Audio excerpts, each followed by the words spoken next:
Hello दोस्तों, स्वागत है आपका हमारे चैनल इनऑर्गेनिक लवर्स में। दोस्तों आज हम बात करने वाले हैं कोऑर्डिनेशन कंपाउंड के बारे में। एक वीडियो हमने इस पर ऑलरेडी बना दी है डिटेल में।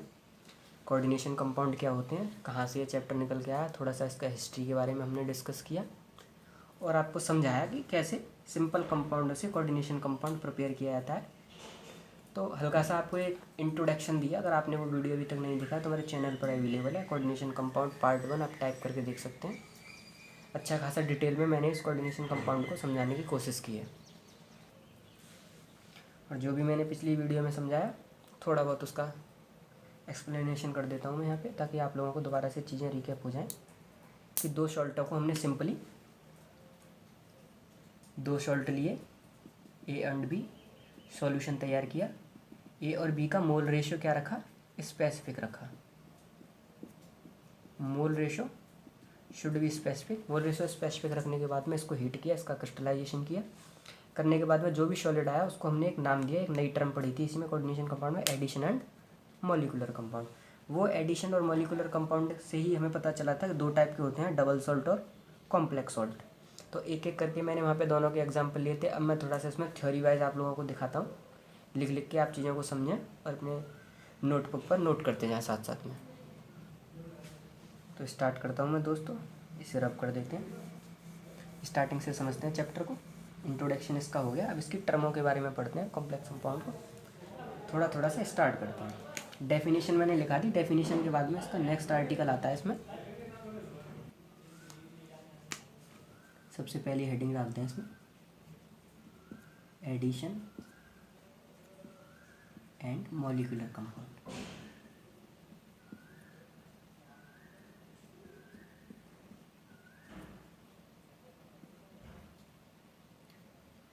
तो इसमें लिखते हैं दोस्तों, इसकी डेफिनेशंस लिखते हैं। डेफिनेशन है इसकी, these are the compound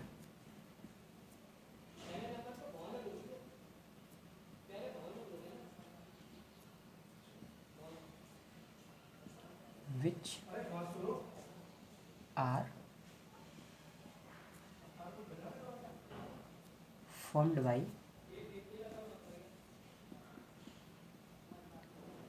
crystallization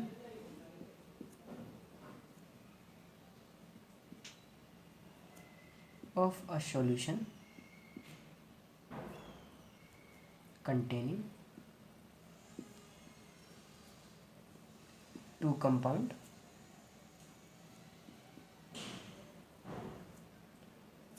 और सॉल्ट, या तो दो कंपाउंड हो या सॉल्ट हो, इन सम स्पेसिफिक रेशियो। दोस्तों इसकी डेफिनेशन बिल्कुल क्रिस्टल क्लियर है। These are the compound which are form by crystallization of a solution containing two compound और सॉल्ट। मैं इस चीज़ को काफ़ी डिटेल में बता चुका हूँ।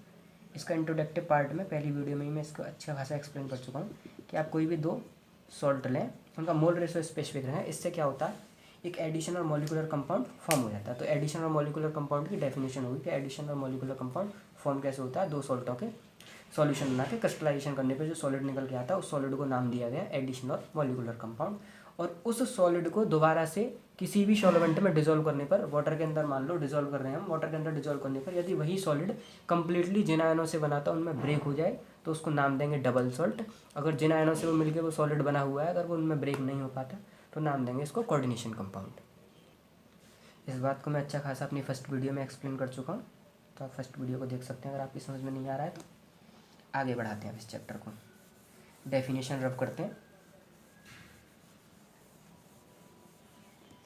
तो एडिशन और मॉलिक्यूलर कंपाउंड के दो टाइप निकल के आए। पहले को नाम दिया गया डबल सॉल्ट और सेकंड को नाम दिया गया कॉम्प्लेक्स सॉल्ट। अब मैं इसमें डबल सॉल्ट की डेफिनेशन नहीं निकाला, कॉम्प्लेक्स सॉल्ट की भी डेफिनेशन निकाला, अच्छा खासा एक्सप्लेन कर चुका हूँ। डबल सॉल्ट वो सॉल्ट होते हैं जो वाटर में डिजोल्व करने पर जिन आयनों से बने उन सारे के सारे आयनों का क्या कर देते हैं, टेस्ट दे देते हैं। और कॉम्प्लेक्स सॉल्ट बोलते हैं जिन आयनों से बने उनका टेस्ट नहीं देते हैं। इनके सॉल्यूशंस में उन आयनों का डिटेक्शन करने जाओगे तो उन आयनों का टेस्ट पॉजिटिव नहीं आएगा। तो बेटा कॉम्प्लेक्स सॉल्ट में तो हम अच्छे खासे पूरा चैप्टर ही पढ़ने वाले हैं, तो इसके तो एग्जांपल क्या है, लेकिन डबल सॉल्ट के कुछ इंपॉर्टेंट एग्जांपल है। जैसे लास्ट क्लास में मैं इसका एक एग्जांपल बता चुका था आपको, K2SO4 Al2SO4 का होल थ्राइस 24H2। ठीक है, इसका पहला सॉल्ट का एग्जांपल हो गया डबल सॉल्ट का। दूसरा डबल सॉल्ट का एग्जांपल है वो काफ़ी इंपॉर्टेंट है, उसको बोलते हैं मोहर सॉल्ट।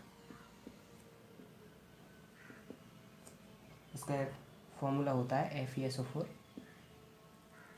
थोड़ा राइटिंग बेकार आ रहा है, मैं रब करके दोबारा से लिखता हूँ भाई से।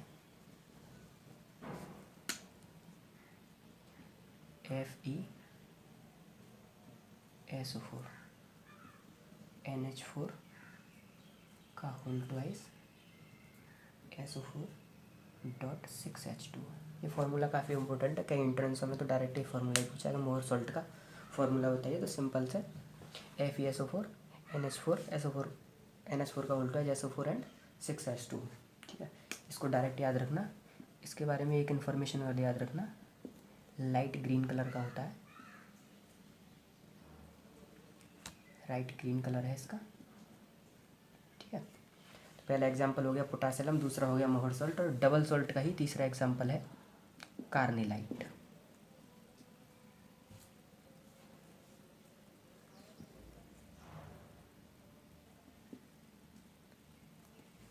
कार्निलाइट का फॉर्मूला होता है KCl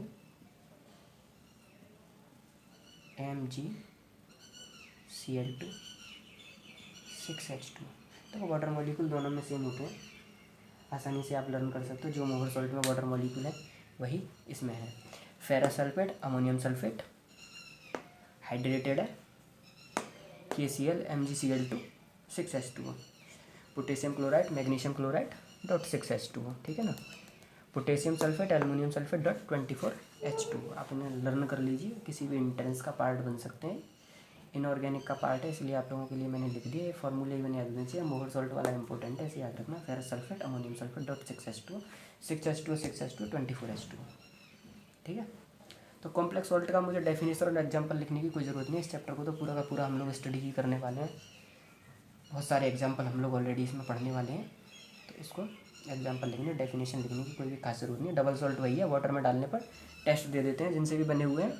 कॉम्प्लेक्स सॉल्ट होते हैं वाटर में डिसॉल्व करने पर, जिन आयनों से बने हुए तो उनके सॉल्ट नहीं देते हैं। अब हम इसका नेक्स्ट पार्ट स्टार्ट करते हैं, कोऑर्डिनेशन कंपाउंड का। अगला आर्टिकल है बेटा इसमें, some important terms in coordination compound.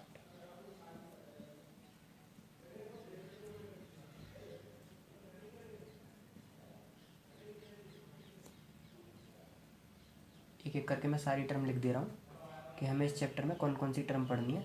सबसे पहले हमें समझना है लीगेंड। इस लाइन को थोड़ा सा मैं रफ करता हूँ।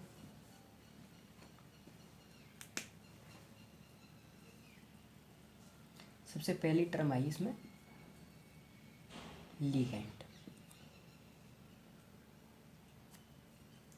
दूसरी टर्म आई इसके अंदर कोऑर्डिनेशन नंबर। एक कोऑर्डिनेशन नंबर आपने सॉलिड स्टेट में भी पढ़ा होगा, ठीक है ना। ये वो वाला कोऑर्डिनेशन नंबर नहीं है, वहाँ पे कितने एटम से जुड़े हुए हैं। एक पर्टिकुलर सॉलिड का उठा के एक एटम की स्ट्रक्चर निकालते थे, सिंपल क्यूबिक है तो कौन सा एटम कितने जुड़े हुए हैं वहाँ पे देखते थे, एक एटम कितने एटम से एसोसिएटेड है उस बेसिस पे। लेकिन यहाँ का कोऑर्डिनेशन नंबर अलग चीज़ है, दोनों अलग अलग बातें हैं। तीसरा आया यहाँ पे कोऑर्डिनेशन स्फीयर, तीसरी टर्म है, इसी को कहते हैं, एक तो हो गया कोऑर्डिनेशन स्फीयर, एक और होता है ionisation sphere.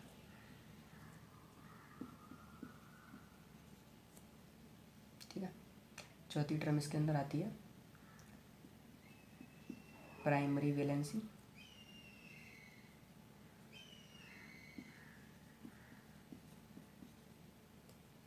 And secondary valency.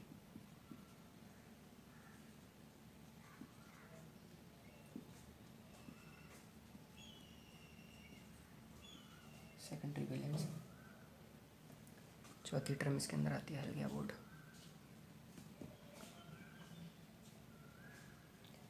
Next चीज़ इसके अंदर आती है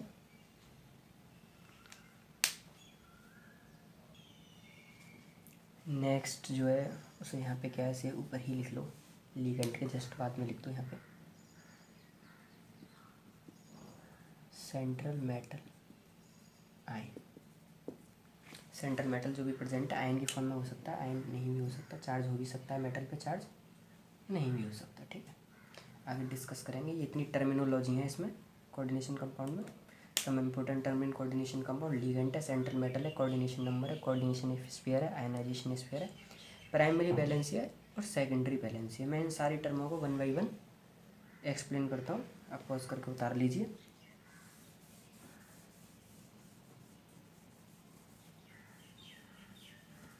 सबसे पहली टर्म से स्टार्ट करते हैं, लिगेंड से। लिगेंड क्या होता है, देखो मैं आपको एक बार में सारी चीज़ें क्लियर करने की कोशिश करता हूँ। एग्जांपल लेता हूँ, कोऑर्डिनेशन कंपाउंड का ही एक एग्जांपल लेता हूँ, K4FeCN6। ठीक है, तो देखो इस कोऑर्डिनेशन कंपाउंड में क्या है, ये जो ब्रैकेट लगा हुआ है, इसमें अंदर लगा हुआ है, इसमें सेंट्रल मेटल है।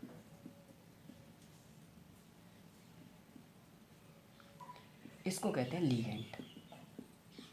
जो साइनाइड आयन है यहाँ पे लिगेंड का काम कर रहा है। लिगेंड एक ऐसी इलेक्ट्रॉन रिच स्पीसीज होती है जो अपने इलेक्ट्रॉन पेयर, पूरे के पूरे electron pair central metal atom को डोनेट करती है। लिगेंड जो है एक इलेक्ट्रॉन रिच यूनिट है जो सेंट्रल मेटल को क्या करती है, अपने लोन पेयर डोनेट करती है। और ये लोन पेयर का डोनेशन जो है स्ट्रॉन्ग कोऑर्डिनेशन बॉन्ड के थ्रू होता है। ये बात जो है बर्नर ने स्टार्टिंग में जब कोऑर्डिनेशन कंपाउंड में जो कॉम्प्लेक्स सॉल्ट बनाया था लैब के अंदर, वो इस चीज़ को ही क्लासीफाई नहीं कर पाए थे कि मेटल और लिगेंड के बीच में बॉन्डिंग क्या है।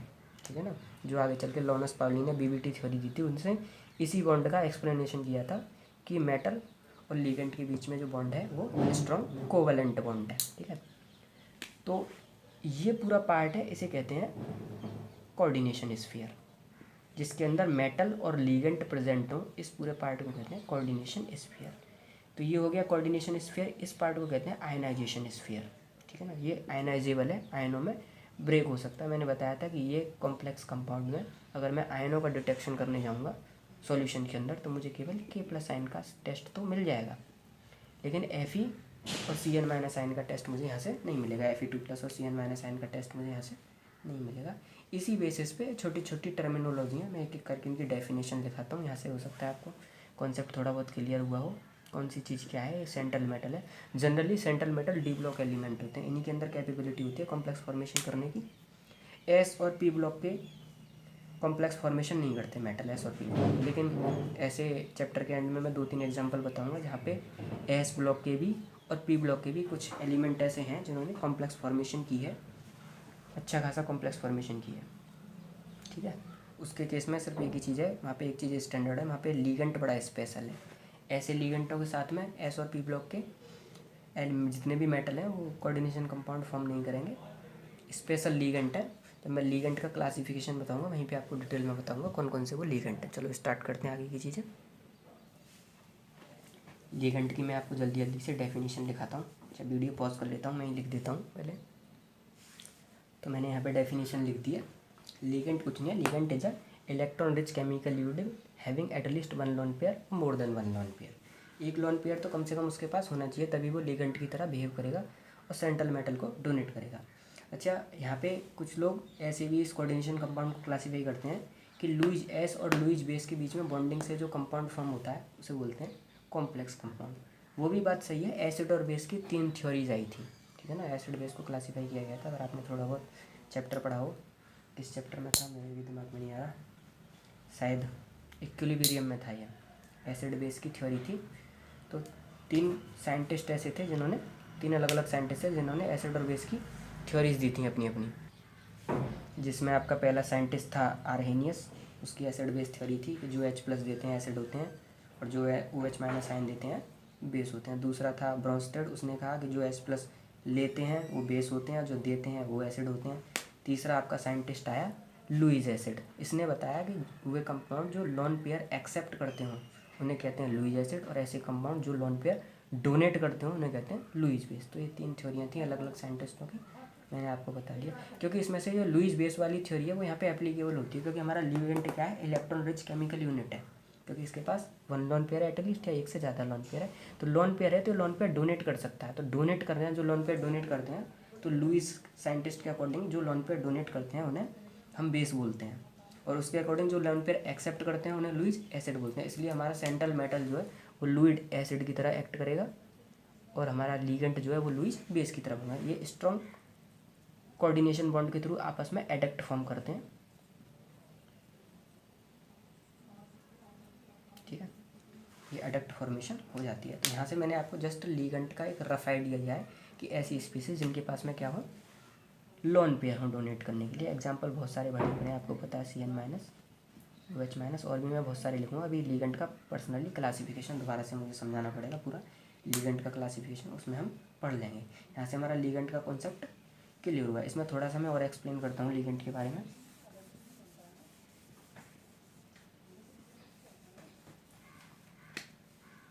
कि सेंट्रल मेटल के ऊपर माना N+ चार्ज है, और मेरे पास में X मेरा कोई भी लिगेंड है, सॉरी लिगेंड एक से ज़्यादा भी हो सकते हैं, अभी आपको पता चल जाएगा जैसे जैसे आप चैप्टर में जाएंगे। माना इस लिगेंड के ऊपर चार्ज जो है वो है Q, इससे कॉम्प्लेक्स फॉर्मेशन हुई MLX,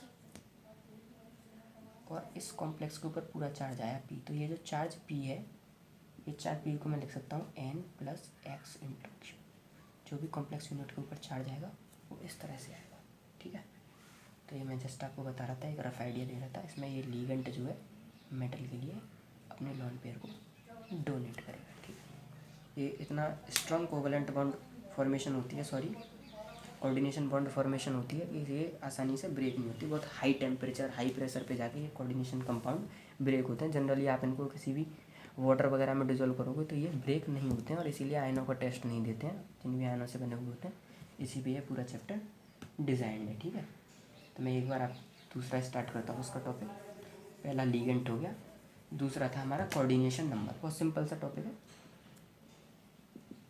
कोऑर्डिनेशन नंबर में मैंने आपसे कहा था कि आप इसे सॉलिड स्टेट से लिंक ना करना, ठीक है ना। एक बार बता देता हूँ अगर आपके दिमाग में आ रहा है सॉलिड स्टेट का, कि अगर कोई भी क्यूबिकल है, सिंपल क्यूबिक है, तो सिंपल क्यूबिक का मतलब है सारे एटम क्यूब के कॉर्नर पे हैं। तो एक एटम कितने एटमों से जुड़ा हुआ है, ये वाला एटम इससे भी जुड़ा हुआ है, इससे भी जुड़ा हुआ है, इससे भी जुड़ा हुआ है, इससे भी जुड़ा हुआ है, पीछे चारों से और जुड़ा हुआ है। तो इसका कोऑर्डिनेशन नंबर निकल के आता है 8। और सिंपल तरीके से मैं इसमें एक चीज़ लगाना भूल गया, सॉरी, मुझे यहाँ पे सेंटर पे, क्यूब के सेंटर पे एक एटम रखा हुआ है, ये है बॉडी सेंटर्ड क्यूब। बॉडी पे एक रखा हुआ है, तो इस बॉडी से ये भी अटैच्ड है, ये भी अटैच्ड है, ये भी है, ये भी है, पीछे वाला भी है। तो ये 8 एटम्स ये सिंगल एटम से अटैच्ड हैं। इसी को कोऑर्डिनेशन कंपाउंड कहते हैं। एक यूनिट में कोऑर्डिनेशन कंपाउंड क्यों, सॉरी कोऑर्डिनेशन नंबर कहते हैं। सॉलिड स्टेट का टॉपिक है, ठीक है। लेकिन मैं ये बताना चाह रहा हूँ कि वो टॉपिक अलग है और ये टॉपिक अलग है। यहाँ पे कोऑर्डिनेशन नंबर का मतलब अलग है। यहाँ पे कोऑर्डिनेशन नंबर का मतलब होता है कि एक लिगेंड कितने लोन पेयर सेंट्रल मेटल को डोनेट कर रहा है, जितने वो सेंट्रल मेटल को लोन पेयर डोनेट कर रहा है वही क्या कहलाएगा, कोऑर्डिनेशन नंबर। जैसे मैंने एग्जांपल पे K4Fe ले लिया, तो यहाँ पे एक CN- एक लोन पेयर डोनेट करेगा। CN- कितने है, 6। तो इस कॉम्प्लेक्स नंबर का कोऑर्डिनेशन नंबर हो गया 6, ठीक है। इतनी सिंपल सी बात है। आप लोग चाहो तो मैं इसकी डेफिनेशन लिख दे रहा हूँ वीडियो पॉज करके, ठीक है बेटा। तो मैंने यहाँ पे इसकी डेफिनेशन लिख दिया। It is a total number of coordinate covalent bond surrounding transition metal ion. Transition metal ion को जितने भी कोऑर्डिनेट कोवलेंट बॉन्ड सराउंड करते हैं उन्हीं को हम क्या कहते हैं, कोऑर्डिनेशन कंपाउंड। इस नंबर को 6 देख के कभी भी कोऑर्डिनेशन नंबर 6 मत लिख देना, क्योंकि ये जो लिगेंड है, मैं अभी लिगेंड के क्लासिफिकेशन में आपको समझाऊंगा, ये मोनोडेंटेड लिगेंड है। यदि मैं इसी की जगह पे कोई भी एक एग्जांपल बाईडेंटेड लिगेंड का लगा दूँ, मतलब एक ही लिगेंड ऐसा है जो दो साइड डोनेट करने की हैं, ठीक है। तो एक सिंगल ही दो लोन पेयर डोनेट करेगा। अगर मैं लिख दूँ FeEn होल ट्वाइस, ठीक है ना। अगर ऐसा कोई लिगेंड है तो ये लिगेंटेड बाईडेंटेड लिगेंड है, ठीक है ना। सिंगल दो को डोनेट करेगा। मैं इसे बना दे रहा हूँ, आपको दिखा देता हूँ एक बार बना के कि लिगेंड है क्या।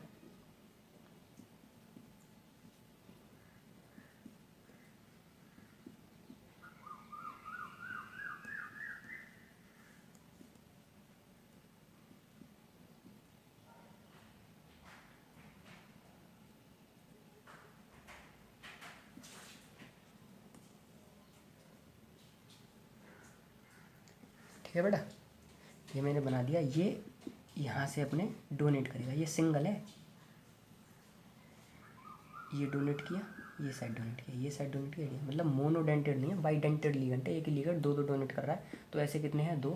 तो यहाँ पे कोऑर्डिनेशन नंबर हो जाएगा 4। ठीक है, लिगेंड की क्लासिफिकेशन में सिखाऊंगा मोनोडेंटेड, बाईडेंटेड, ट्राइडेंटेड, टेट्राडेंटेड, पेंटाडेंटेड और हेक्साडेंटेड। ईडीटी है जो बेस्ट एग्जाम्पल है हेक्साडेंटेड का, फ्लेक्सिबल लिगेंड होता है, तो उसे वहीं पे पढ़ेंगे।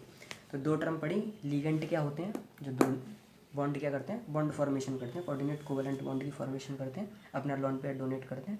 लिगेंड होते हैं। कोऑर्डिनेशन नंबर क्या होता है? वही लिगेंड कितने number of covalent bond form कर रहे हैं, coordination covalent bond central metal के साथ में, उसी को हम क्या कहते हैं? कोऑर्डिनेशन नंबर कहते हैं। अब इसकी तीसरी टर्म की तरफ चलते हैं हम लोग।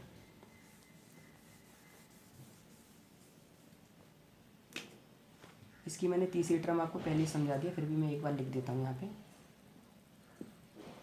कोऑर्डिनेशन स्फीयर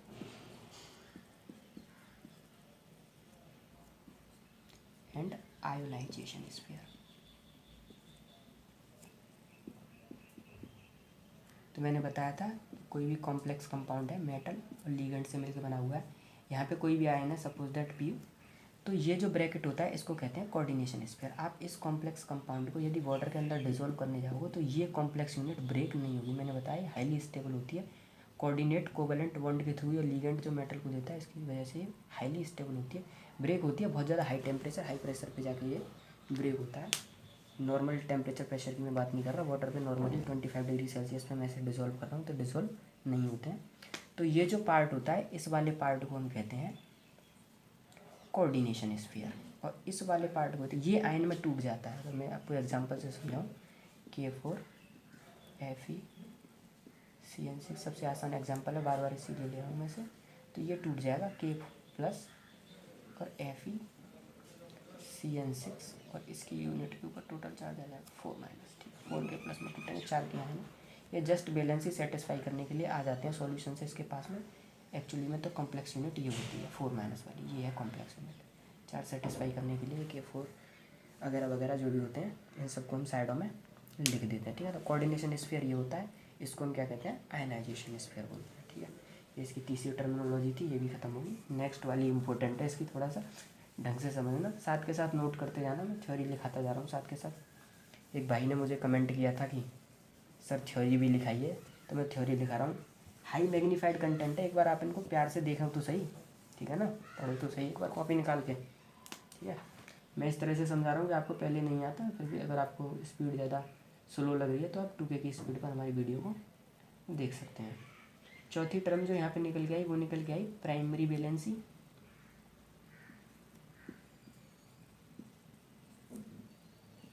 और सेकेंडरी वैलेंसी।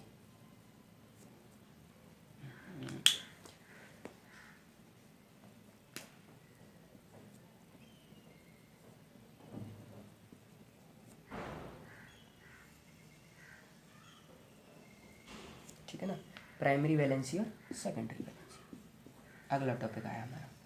तो मैं इसमें थोड़ा सा आप लोगों को थ्योरी लिखाता हूँ। Primary valency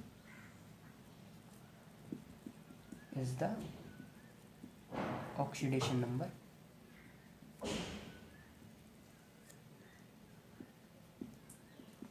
of transition metal.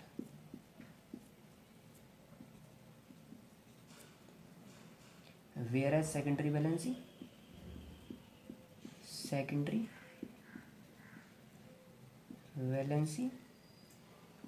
is total number of coordinate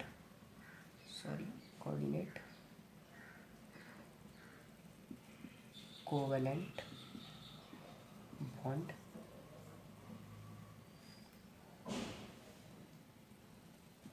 around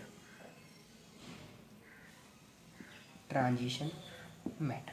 ठीक है, मेरा राइटिंग थोड़ा सा ख़राब है इसलिए मैं वर्डिंग बहुत ज़्यादा कर रहा हूँ अपने लेक्चरों में। ठीक है, तो प्राइमरी वैलेंसी कुछ नहीं है, ट्रांजिशन मेटल जो भी कॉम्प्लेक्स कंपाउंड में उसकी जो भी ऑक्सीडेशन स्टेट है उसको हम बोलेंगे प्राइमरी वैलेंसी। और लीगेंट जितने number of covalent bond central metal को दे रहा है उसे हम सेकेंडरी वैलेंसी बोलेंगे। क्या बोलेंगे? Secondary valency. और इसी सेकेंडरी वैलेंसी को अभी हम थोड़ी देर पहले कोऑर्डिनेशन नंबर भी बोल रहे थे। ठीक है ना, तो कोऑर्डिनेशन नंबर और सेकेंडरी वैलेंसी में कोई भी फर्क नहीं है, ठीक है। इसमें एक एग्जांपल से इन तीनों सारी चीज़ों को क्लियर करता हूँ मैं। आप लोग देखिए, इसे नोट कर लीजिए, इसे रब कर देता हूँ मैं।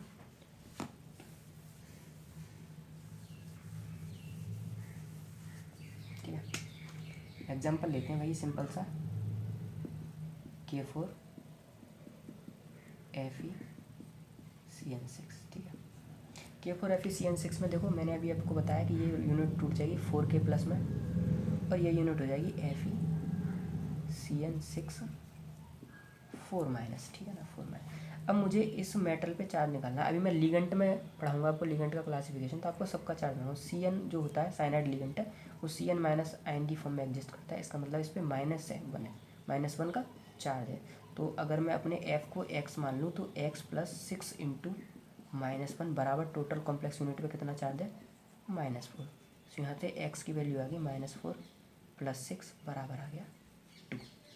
ठीक है, इसका मतलब इस Fe पे यहाँ पे जो चार्ज है वो +2 है। आगे जाके जैसे जैसे चैप्टर पढ़ेगा, आप देखते ही एग्जाम्पल को बता दिया करोगे किस पर कितना चार्ज है। ठीक है ना, बहुत आसानी से बता दिया करोगे आप लोग। ठीक है बेटा, बहुत सिंपल सा कॉन्सेप्ट है कि सेंट्रल मेटल आयन के जो भी ऑक्सीडेशन स्टेट है उसे हम बोलेंगे प्राइमरी वैलेंसी। जितना हमारा लिगेंड मेटल को कोऑर्डिनेट बॉन्ड सप्लाई कर रहा है उसे हम बोलेंगे सेकेंडरी वैलेंसी। ठीक है ना, तो समझ में आ गया। रब करता हूँ मैं इसे। ठीक है, तो ये इसमें कुछ बेसिक सी टर्म्स ही मैं एक बार और रिपीट कर देता हूँ। लिगेंड क्या होते हैं, कोऑर्डिनेशन कंपाउंड क्या है, सेंट्रल मेटल क्या है, ठीक है, प्राइमरी वैलेंसी क्या है, सेकेंडरी वैलेंसी क्या है, ठीक है, कोऑर्डिनेशन नंबर क्या है। बस यही 3-4 चीज़ें थी इसमें एक्सप्लेन करने लायक। ठीक है ना, जो मैंने एक्सप्लेन कर दिया आप लोगों के लिए। अब कुछ अच्छा सा हम इस चैप्टर में पढ़ते हैं। अब मैं पढ़ाता हूँ आप लोगों को classification of coordination of compound, coordination compound. ठीक है, शॉर्ट में लिख दिया CC, classification of coordination compound. अब मैं कोऑर्डिनेशन कंपाउंड का क्लासिफिकेशन पढ़ाता हूँ। उससे पहले मैं आपको लिगेंड का थोड़ा सा रफ आइडिया दे दूँ। देखो, लिगेंड क्या है, वही है इलेक्ट्रॉन रिच यूनिट जो इलेक्ट्रॉन डोनेट कर सके। CN- है, OH- है, ये नेगेटिव लिगेंड है, मतलब चार्ज नेगेटिव है इन लोगों पे। ठीक है, जो भी है ये CN-, कुछ न्यूट्रल भी हो सकते हैं, H2। ठीक है ना, लॉन पेयर है डोनेट करने के लिए। ठीक है, NH3। ठीक है, तो ऐसी बहुत सारी लिगेंड है, हम पढ़ने वाले हैं क्लासिफिकेशन में। उससे पहले मैं आपको क्लासिफिकेशन पढ़ा रहा हूँ, लिगेंड के बारे में बता रहा हूँ। जस्ट इलेक्ट्रॉन रिच यूनिट ये सारी की सारी लिगेंड के अंडर आएगी। ठीक है, तो मैं क्लासिफिकेशन ऑफ कोऑर्डिनेशन कंपाउंड में सबसे पहला क्लासिफिकेशन इसका पढ़ाता हूँ आपको। तो बेटा, सबसे पहला क्लासिफिकेशन मैं इसका लिखाता हूँ। कोऑर्डिनेशन कंपाउंड का क्लासिफिकेशन सबसे पहला on the basis of ligand.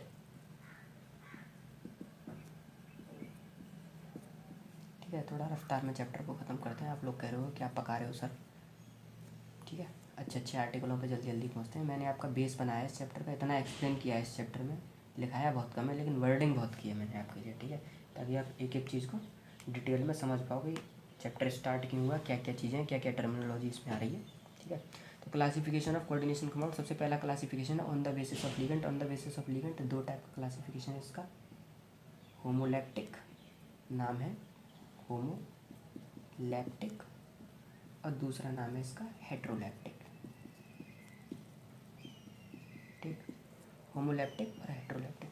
होमोलैक्टिक वो कोऑर्डिनेशन कंपाउंड होते हैं जिनमें एक ही टाइप का लिगेंड प्रेजेंट होता है। ठीक है, अभी मैं एग्जांपल लिख चुका था आपके सामने, K4 FeCN6। ठीक है, एक ही टाइप का लिगेंड प्रेजेंट है कोऑर्डिनेशन स्फीयर के अंदर। तो ऐसे एग्जांपल हमारे क्या कहलाएंगे, होमोलैक्टिक। इसी में मैं चेंज कर दूँ K4 Fe, एक जगह कर दूँ CN5 और लिख दूँ डॉट में H2। ठीक है, तो ये जो एग्जांपल है कोऑर्डिनेशन स्फीयर का, इसे बोलेंगे हम कोऑर्डिनेशन कंपाउंड का हेट्रोलैक्टिक कोऑर्डिनेशन कंपाउंड। ठीक है, ऐसा कोऑर्डिनेशन कंपाउंड है जिसमें कोऑर्डिनेशन स्फीयर के अंदर डिफरेंट लिगेंड है, एक या एक से ज़्यादा लिगेंड है, एक से ज़्यादा होनी चाहिए, डिफरेंट लिगेंड होनी चाहिए, 2-3 भी डिफरेंट लिगेंड हो सकते हैं, ऐसे भी लिख दिया जाए तब भी एग्जांपल H2 हो जाए, Cl हो जाए, K4। ठीक है ना, तो ये दोनों के दोनों एग्जांपल हेट्रोलैक्टिक के हो गए। तो सबसे पहला क्लासिफिकेशन खत्म हुआ, बहुत आसान सा था। होमोलैक्टिक, सिंगल टाइप का लिगेंड अगर कोऑर्डिनेशन स्फीयर के अंदर है, एक से ज़्यादा डिफरेंट टाइप के लिगेंड अगर कोऑर्डिनेशन स्फीयर के अंदर है तो हेटेरोलैक्टिक, पहला क्लासिफिकेशन इसका ओवर हुआ on the basis of ligand. दूसरा क्लासिफिकेशन इसका आता है on the basis of counter ion.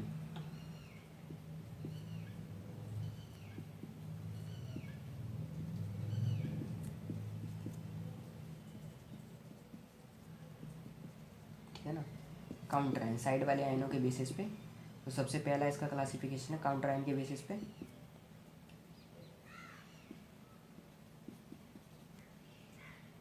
A simple cation और एंड अ कॉम्प्लेक्स एनायन, मतलब ऐसा कोई कोऑर्डिनेशन कंपाउंड है जिसे अगर मैं वाटर पे डिजोल्व करूँ तो कोऑर्डिनेशन स्फीयर के ऊपर चार्ज आएगा प्लस का, माइनस का सॉरी, और आगे आने वाले आयनाइजेशन स्फीयर पे चार्ज आएगा प्लस का। अगर मैं इसे डिजोल्व करूँगा वाटर में तो मिलेगा मुझे 4K प्लस और ये मिलेगा FeCN6 4 minus.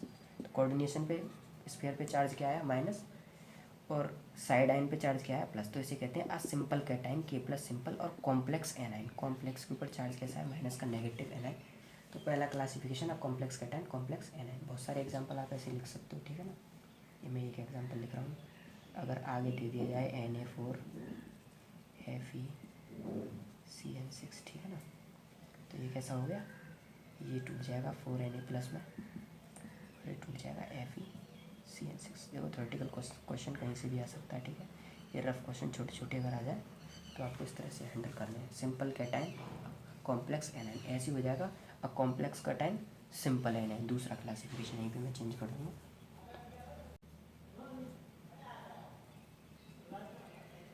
A complex cation, complex cation हो गया और ये हो गया सिंपल एनाइन, ठीक है।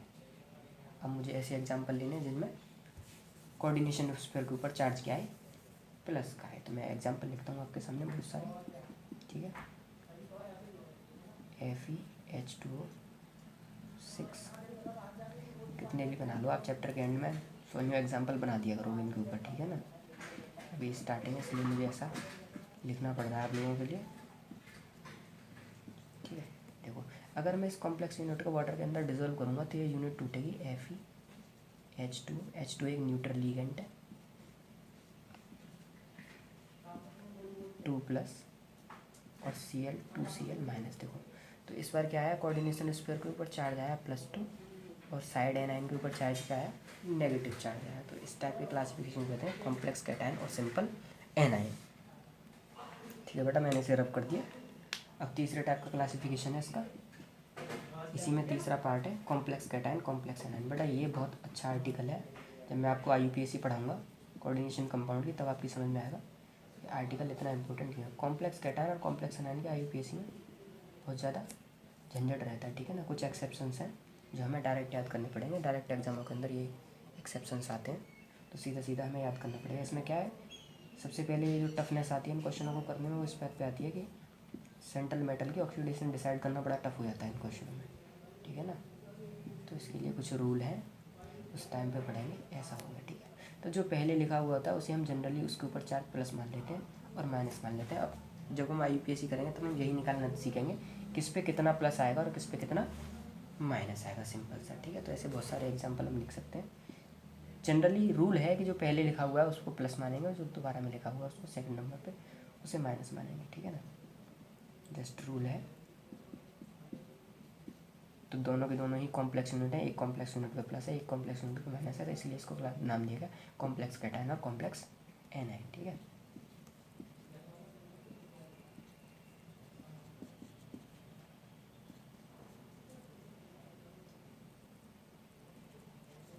कुछ भी लिख दो ऐसे, ठीक है। तो इसका थर्ड क्लासिफिकेशन हो गया, ठीक है, थर्ड टाइप हो गया। ऑन द बेसिस ऑफ काउंटराइन में सारे के सारे क्लासिफिकेशन कर रहा हूँ। नंबर चौथा है इसमें neutral coordination compound,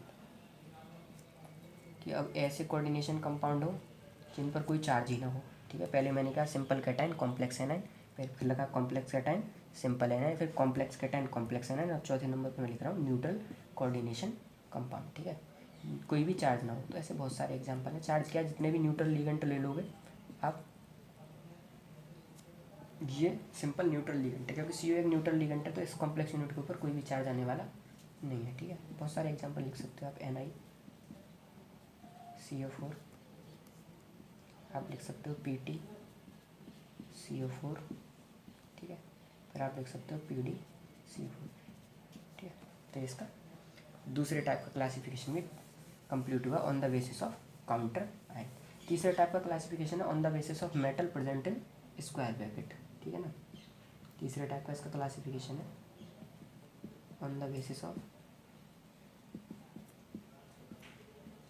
metal present in square bracket, वही कोऑर्डिनेशन स्फीयर के अंदर। ठीक है बेटा, तीसरे टाइप का क्लासिफिकेशन इसका क्या हो गया, on the basis of metal square bracket के अंदर। तो ये भी इसका टाइप लिखो। सबसे पहला homonuclear,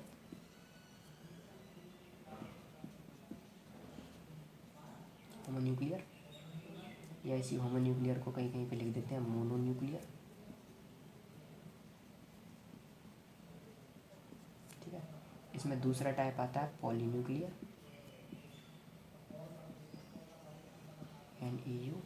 NEU sorry, polynuclear complex, mononuclear complex, polynuclear complex हो गया ये। ठीक है ना, इन्हीं को समझाता हूँ मैं पहले दोनों, तो एक एक करके इनको समझते हैं। होमोन्यूक्लियर क्या होता है और पॉलीन्यूक्लियर क्या है। एक ही टाइप का मेटल यदि प्रेजेंट है स्क्वायर ब्रैकेट के अंदर तो उनको कहेंगे होमोन्यूक्लियर कॉम्प्लेक्सेस। एक से ज़्यादा टाइप के मेटल प्रेजेंट हैं पॉली कॉम्प्लेक्स यूनिट के अंदर तो उसे कहेंगे पॉलीन्यूक्लियर कॉम्प्लेक्सेस। ठीक है ना, एक ही टाइप का प्रेजेंट है, एग्जाम्पल के तौर पर K4FeCN6। ठीक है ना, तो इस स्क्वायर ब्रैकेट के अंदर केवल एक ही टाइप का मेटल प्रेजेंट है, क्या, Fe, तो इसको कहेंगे होमोन्यूक्लियर। ऐसे ही हम किसको पढ़ेंगे, पॉलीन्यूक्लियर को।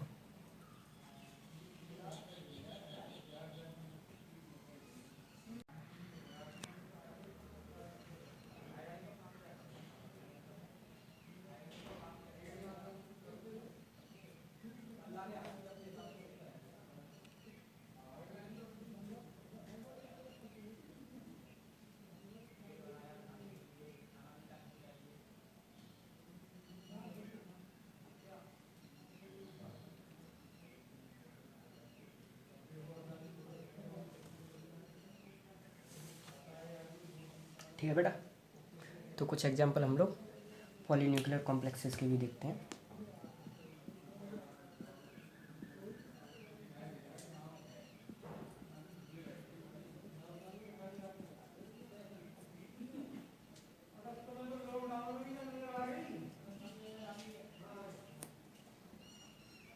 ठीक है, सेम मेटल प्रेजेंट हो सकता है, सेम एक से ज़्यादा बार प्रेजेंट हो सकता है कोऑर्डिनेशन स्फीयर के अंदर। इस टाइप के हम कोऑर्डिनेशन कंपाउंड को कहेंगे पॉलीन्यूक्लियर कॉम्प्लेक्सेस। ठीक है बेटा, तो मैंने इस चैप्टर को इसी तरह से डिज़ाइन किया है आप लोगों को भी। ठीक है, मेरी रफ्तार थोड़ी सी अगर आप लोगों को स्लो लग रही हो तो आप मुझे बता देना, मैं रफ्तार में सारी चीज़ों को कवर करूँगा। अभी मैं फ़िलहाल इस तरह से इस चैप्टर को पढ़ा रहा हूँ कि आप लोगों को पहले से कुछ नहीं आता, आपको एक एक चीज़ इन डिटेल में पढ़ाने की कोशिश कर रहा हूँ यहाँ पे बिल्कुल डिटेल में। मैंने आपको पहली वीडियो दी स्लॉट में जिसमें मैंने बताया कोऑर्डिनेशन कंपाउंड क्या है, दूसरी में मैंने आपको इसमें कुछ टर्मिनोलॉजी और कोऑर्डिनेशन कंपाउंड के क्लासिफिकेशंस के बारे में समझाया।